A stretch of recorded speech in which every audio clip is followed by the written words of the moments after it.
This is Find Your Dream Job, the podcast that helps you get hired, have the career you want, and make a difference in life. I'm your host, Mac Pritchard. I'm also the founder of Mac's List. It's a job board in the Pacific Northwest that helps you find a fulfilling career. Every Wednesday, I talk to a different expert about the tools you need to get the work you want. Find Your Dream Job is brought to you by Top Resume. Top Resume has helped more than 400,000 professionals land more interviews and get hired faster. Get a free review of your resume today. Go to maxlist.org/topresume. Sometimes we're our own worst critics, and severe self-criticism can be especially harmful during a job search. Victoria Hepburn is here to talk about how self-criticism can hurt your job search and what to do about it. She's a best-selling author, keynote speaker, and certified coach. Her new book is called Pressure Makes Diamonds: Simple Habits for Busy Professionals to Break the Burnout Cycle. Victoria joins us from the state of New Jersey. Well, let's jump right into it, Victoria. Give us examples of kinds of self-criticism that can harm a job search. Well, I think the biggest kind of self-criticism that can harm a job search is the feeling that everything you do will end up wrong, right? So that sense of, well, I don't want to apply to my dream job just yet kind of thing, because I'm not ready. My interview skills need more practice, or my resume needs more work. And you just become generally risk averse, and you don't take action because you want to figure out what's the safest action, right? It can also look like holding back your opinions or your ideas for fear of looking bad or saying the wrong thing. So self-criticism takes on a lot of different forms in the job search, but that's the fundamental structure. It holds you back, and you are constantly feeling like you don't measure up. Why do we do this to ourselves, Victoria, especially during a job search? It's because our brain is designed to keep us safe, right? We don't want to do anything that will put us in in a dangerous situation. What historically we call a dangerous situation, which is how we want to survive, we want to thrive.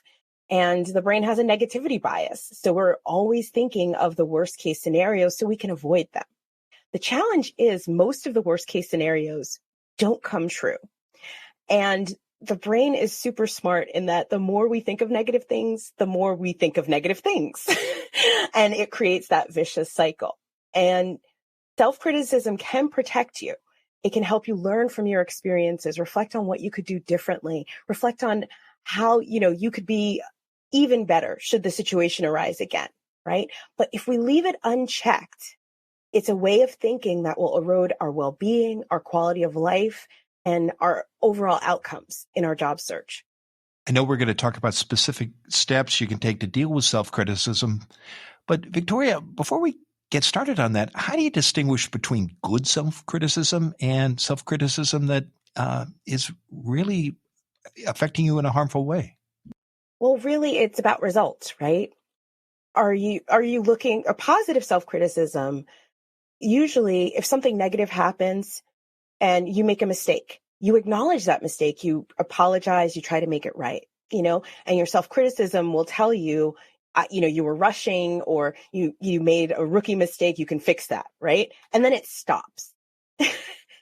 If you are overly self-critical, you'll continue to blame yourself for making that mistake, as if it's often punishing yourself. Almost. You ignore the logic or outside factors that were beyond your control, and you put the blame solely on you. It makes you constantly apologize or be more risk averse as well. And long term, you'll know that you have been being too self-critical because you'll feel constantly overwhelmed or overworked, burnt out, and feeling like you just don't measure up, even when you're winning awards or other people are saying you're doing great work or championing you and your work and your efforts, and you just don't believe it. You just can't hear it or feel the pleasure that they have for you. How common is this, especially during a job search, to suffer from this kind of self-criticism that can have a harmful effect? I think everyone experiences it at some level, right? Because a job search is almost like going on auditions. You're constantly meeting new people, constantly being evaluated and trying to put your best foot forward. So we're always thinking of how can we put our best foot forward for this specific organization or role. So it's very common to feel self-criticism. The extremes are what you have to make sure you stay away from. And that comes down to how you take care of yourself and what ways that you express self-compassion and reset your brain. Well, let's talk about that, the steps that we can take to deal with self-criticism. I know one of your first recommendations is to identify your job search fears. What's the best way to do this, Victoria? For me, it's about just writing it out. And I recommend to my coaching clients to just fill out a chart of the skills that on one side of the chart are the things that you're proud of, your accomplishments, the skills that you've gained, awards that you've won. And then after doing the positive, do the negative. And the things, the hard skills that you need, like maybe you're not the strongest coder in a coding challenge interview because that's high pressure scenario, right?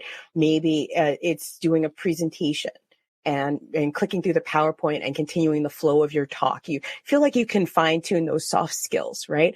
Those are definitely things to put down in those challenges. And also it's really helpful if you feel like you're not good at something that other people have said you're good at. Write that down too. I had one client who felt she wasn't good at, under pressure when there was a strict deadline. And when she actually said that out loud to one of her trusted colleagues, he said, "What? You saved us the last 3 times the client shortened the deadline." So, sometimes you have to gut check what you put on those negative lists, but just spell it out for yourself and recognize what's holding you back. Is it kind of like stage fright? And that way you can start figuring out, well, what are the fixes? If you're aware, you need to bring it to your conscious mind first. You mentioned the client who checked with a colleague about one of what she thought was a weakness. Do you recommend doing this exercise by yourself, or should you involve other people once you've made your list? I think once you've made your list, the first thing I ask everyone I work with to do is to say it out loud, especially your fears. But you need to also hear the good things that you've done as well. So it says 2 sides of the coin. But when you're saying your fears out loud, some of them will ring true and you're like, yes, I need an action plan for that. But then others, just by saying them, it weakens them. Saying them out, there's this power in saying things out loud. So first I would do it with yourself.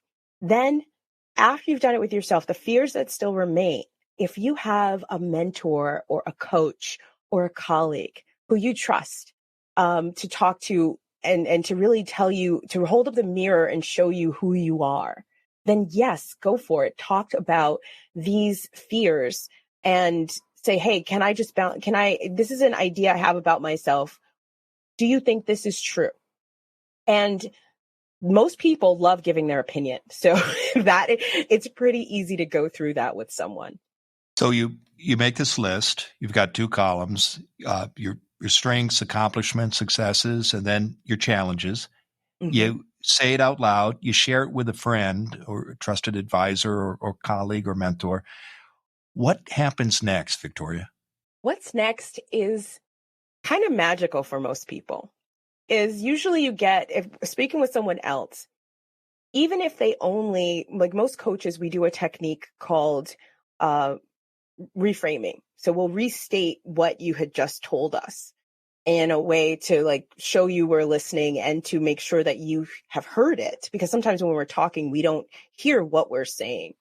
And in the process of someone just reflecting back the positive things you've done and saying that I don't see that you're weak on a deadline, right? Those kind of things help you shift your energy a little bit. Now, there's a big caveat to all this, right? You can't shift your awareness unless you are taking care of yourself, right? And that's the other part of it. Because long-held high achievers are not going to just instantly hear, oh, no, you're good on a deadline and just relax.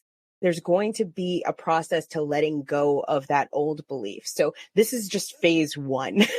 Phase two is having a practice of self-compassion so you can learn to let those negative beliefs go. Okay. Well, let's pause there because I want to talk about phase two. We're going to take a break. When we come back, Victoria Hepburn will continue to share her advice on how self-criticism can hurt your job search and what to do about it. Stay with us. Constructive feedback can be invaluable in a job search. That's why we often ask family and friends to look at our resume. But why not ask an expert too? Go to maxlist.org/top resume. A top resume writer will review your resume for free. Go to maxlist.org/top resume. You'll get suggestions to improve your resume right away. Or you can hire Top Resume to do it for you. Go to maxlist.org/top resume. Now, let's get back to the show.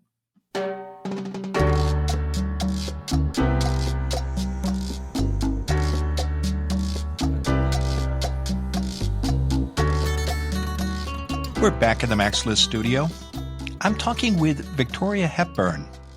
She's a best-selling author, keynote speaker, and certified coach. Her new book is called Pressure Makes Diamonds: Simple Habits for Busy Professionals to Break the Burnout Cycle.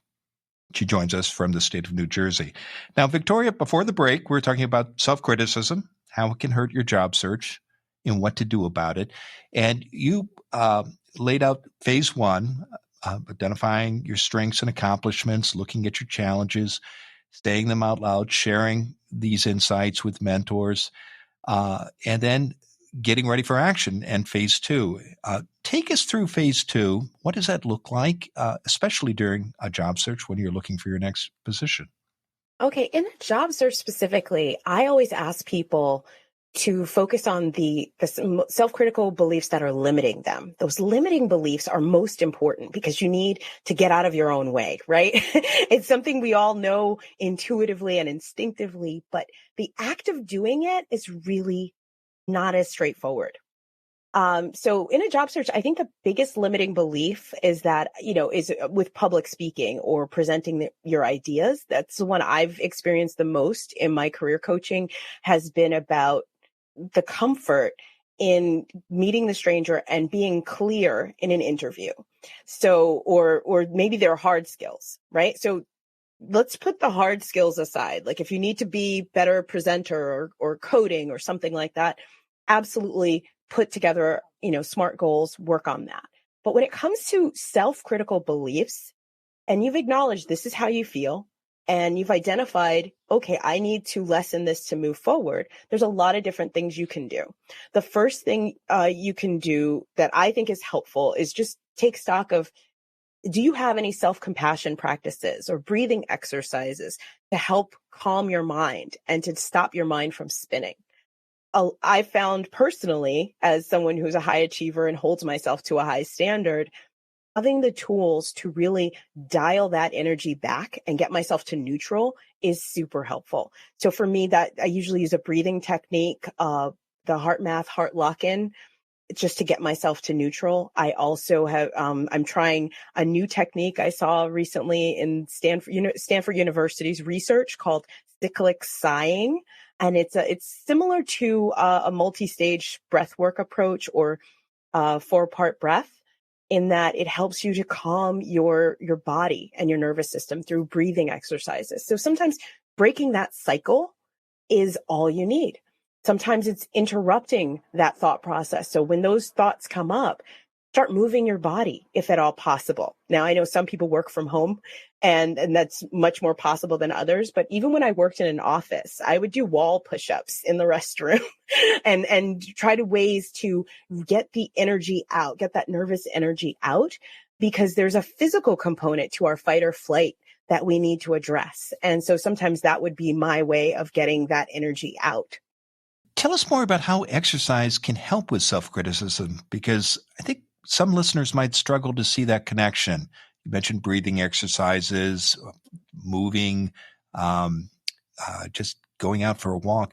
Why does that make a difference, Victoria, when you're dealing with self-criticism? Well, I think that's the powerful connection, is that our hearts, our brains and our blood flow, there's a lot of chemicals going on in our bodies that trigger all these responses. So when we think about a stressful thought and we kind of panic, like, oh my gosh, I just got an interview for this big major company. They're on my top 5 list. And that anxiety starts rising, right? You need to have a way to dissipate the cortisol and the adrenaline and all the other like fight or flight chemicals that are going through our bodies.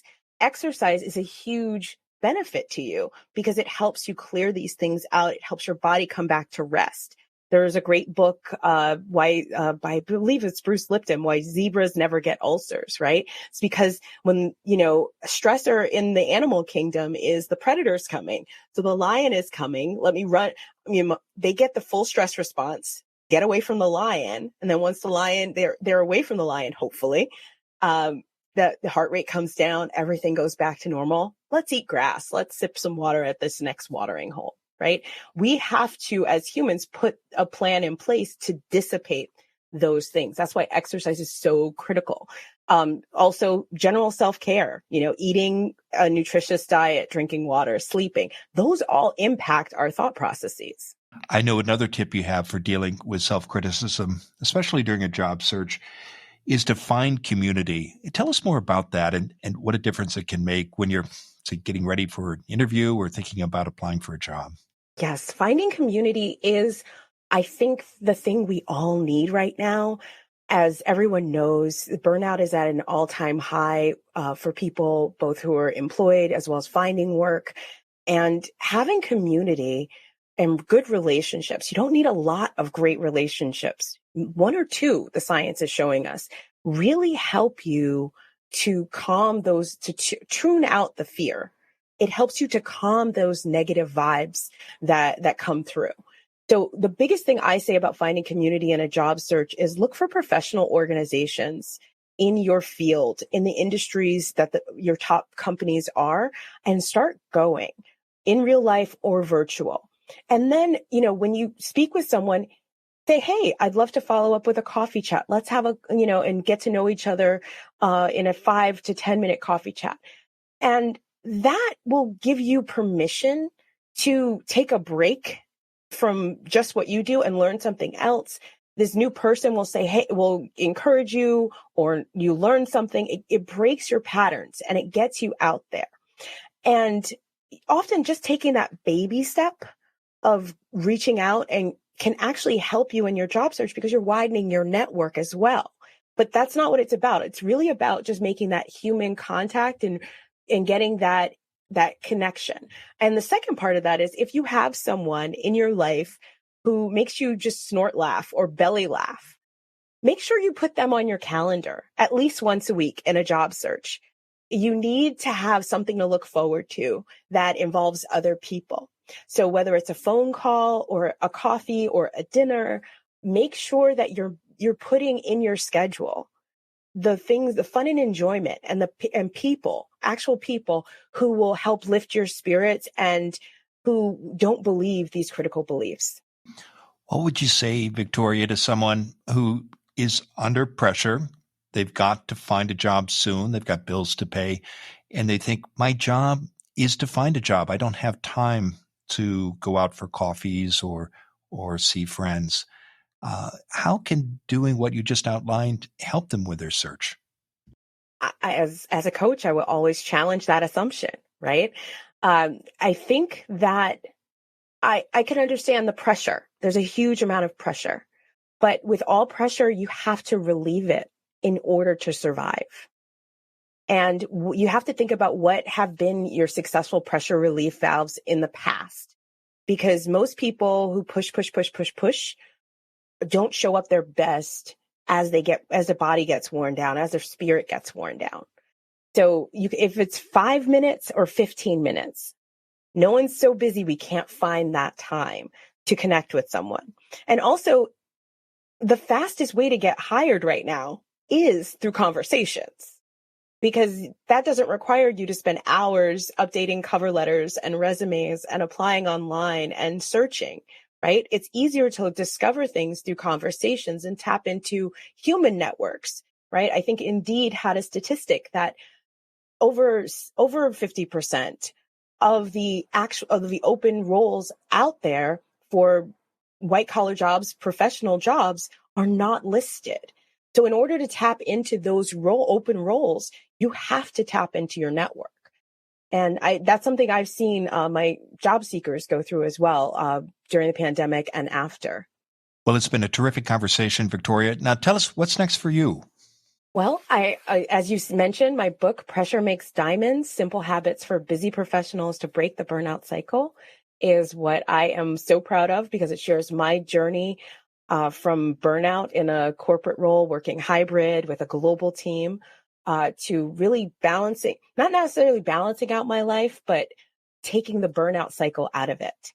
And I am just very passionate about this because both in my corporate days as well as now as a coach and a speaker, it's my mission to help more people connect with the ability to break their own personal burnout cycles and continue to have a life that they are proud of and a career that they are fully engaged in.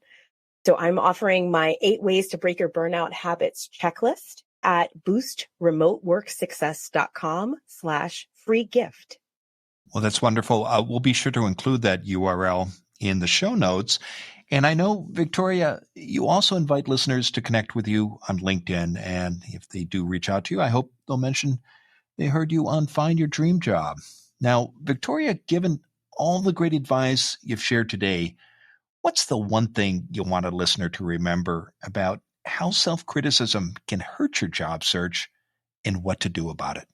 I think the one thing I'd like people to remember is that you don't have to be hard on yourself, and it becomes a habit very easily.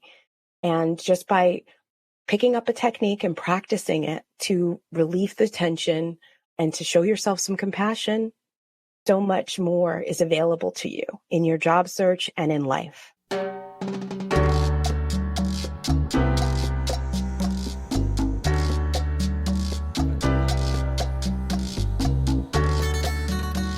Make sure you never miss an episode of Find Your Dream Job. Subscribe to our free podcast newsletter. You'll get information about our guests and transcripts of every show. Go to maxlist.org/newsletters. Again, that's maxlist.org/newsletters.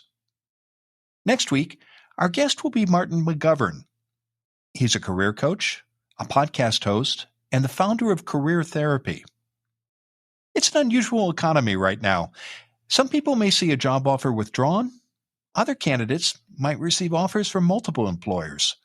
Join us next Wednesday when Martin McGovern and I talk about how to juggle 2 job offers and not burn your bridges. Until next time, thanks for letting us help you find your dream job. This show is produced by MaxList. Susan Thornton Huff schedules our guests and writes our newsletter. Lisa Kislenberry Anderson manages our social media. Our sound engineer is Matt Fiorillo. Ryan Morrison at Podfly Productions edits the show. Dawn Mole creates our transcripts, and our music is by Freddie Trujillo. This is Mac Pritchard. See you next week.